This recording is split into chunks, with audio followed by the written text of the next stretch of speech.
Hey, guitar dudes and dudettes, thanks for checking out the video. I had such a great time at Summer NAMM and I had a special treat. I hooked up with my buddy Guitar Hack. I'll put a link to his channel down below. Please subscribe if you aren't already.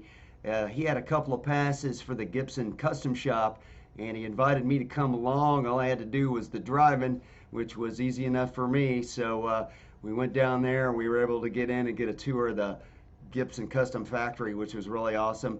We couldn't shoot any video, but they did allow us to shoot some still photographs, and I thought I'd put those together in a slideshow for you. I'm going to narrate over the top, so at least you have an idea what you're looking at, and that way at least you can get a little flavor of what we saw back there and how cool it really was. So hope you enjoy it, and as always, rock on.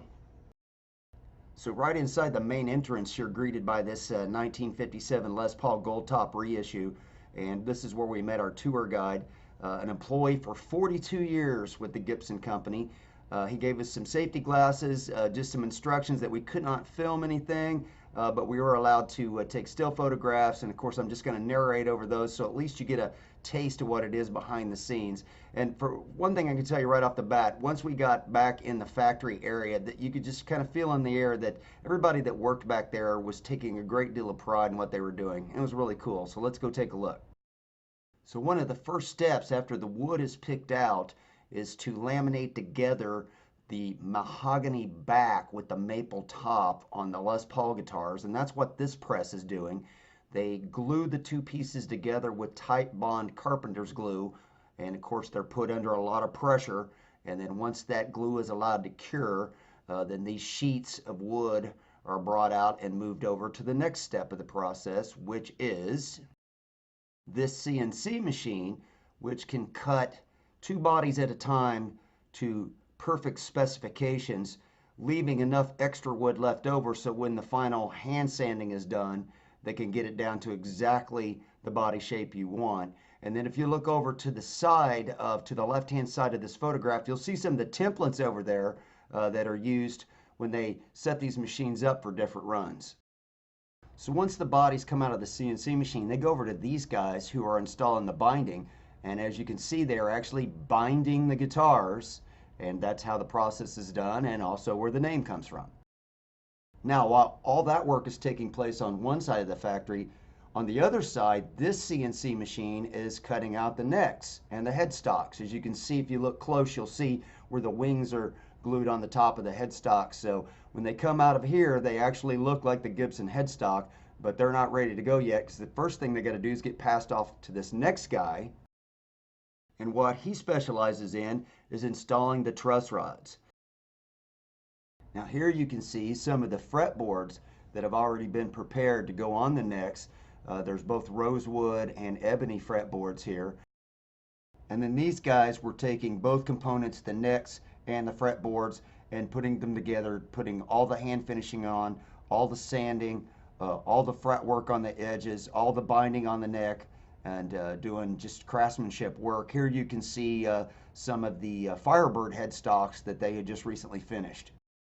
And then finally the bodies and the necks come together to go out through the rest of the process together, where they'll finally be set in, and then they'll get all their final finish work and everything done before they go for electronics, which is what this gentleman right here is doing. He is gluing the necks in, setting them into the body. They use an animal hide glue, and then after that's had time to cure and set and is inspected, then the guitars go over to the plec machine, where they spend about 15 minutes having their frets dressed down to the microscopic level. And then after that process is completed on each guitar, they go over to these folks who do all the final hand sanding and prep work to get the guitars ready for their finish coat. If you look right in the middle of the photograph, you'll see a double neck SG sitting there ready to go.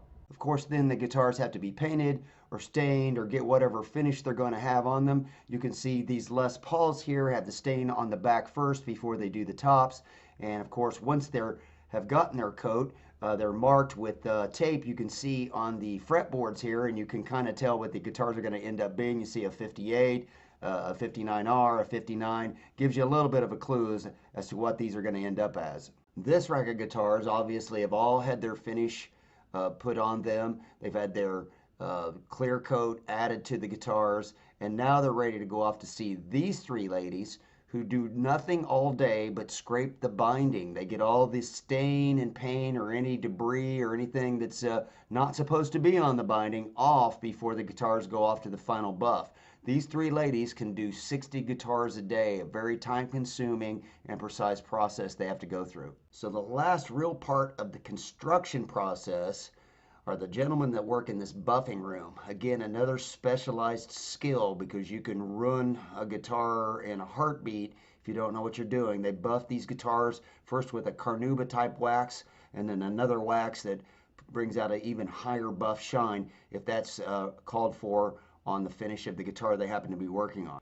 And then finally, last but not least, the finished product piece of wood goes over to these gentlemen, and they're the ones who install all the electronics, all of the hardware, the tuners, set the guitar up, test play the guitars, make sure they meet all the specifications on the build sheet before they go over to a master inspector. They have one guy now who inspects every guitar that comes out of the custom shop, and then they go into a new 3D booth that Gibson just got to have a 3D birth shot taken that you get along with your Gibson Custom Shop guitar.